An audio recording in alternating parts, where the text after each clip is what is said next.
I'm Jacques Wadrawan. I'm a senior auditor of the Chamber of Audit of New Caledonia. It is very necessary for the government of New Caledonia because the audit shows that this government is not ready to fight coastal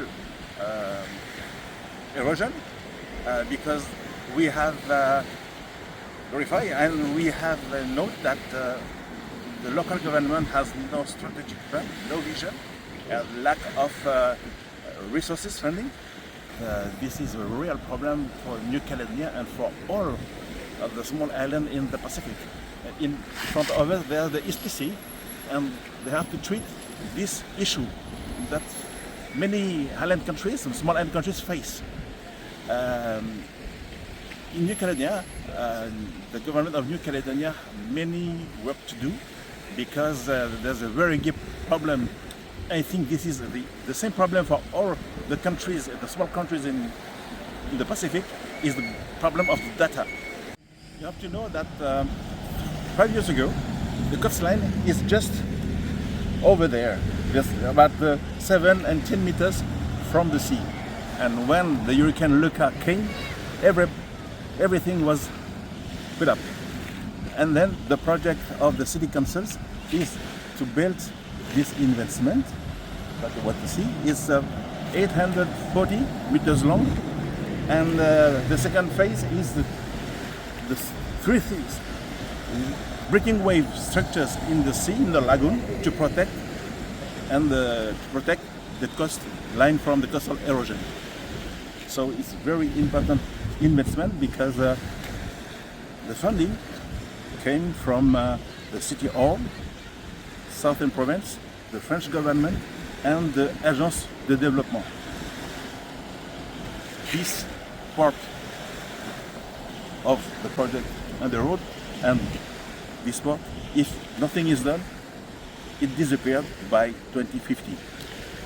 So it was important that the City Hall make this investment for all people in the Mea and the area, because it's a social place where every weekend people from the suburbs come to spend good time. Florence Bonafou, I'm the president of the Chambre Territoriale des Comptes of New Caledonia, the Territorial Audit Office. This audit was focused on the theme of sea level rise, which is a major risk for New Caledonia as for other small state islands in the Pacific. And it is probably a risk which is not dealt with correctly in New Caledonia. It is dealt with at different levels: the state level, the New Caledonian level, and the provincial level, and the town hall level.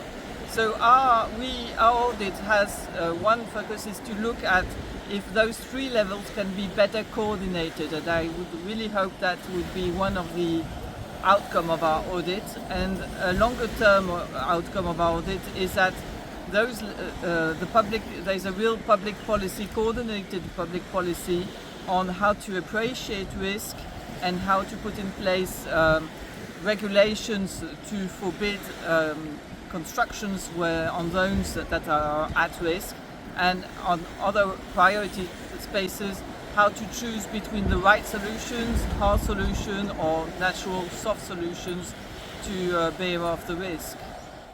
It was a very interesting initiative because it brought us some formal training on environmental auditing from IDI or Intosai, and that was quite useful for the first thing. And then it brought us to have some reflections on how the risk is perceived, this natural disaster risk linked to sea level rise is perceived in the Pacific, and what are the other measures that the countries are putting in place. We can pull from good practices from other countries, like New Zealand has a strategy which allows for evolution, a re-evaluation of risk on a periodical basis, and evolution in the measures that are taken. So all these are good practices that we can share, and it's very interesting to get to know them.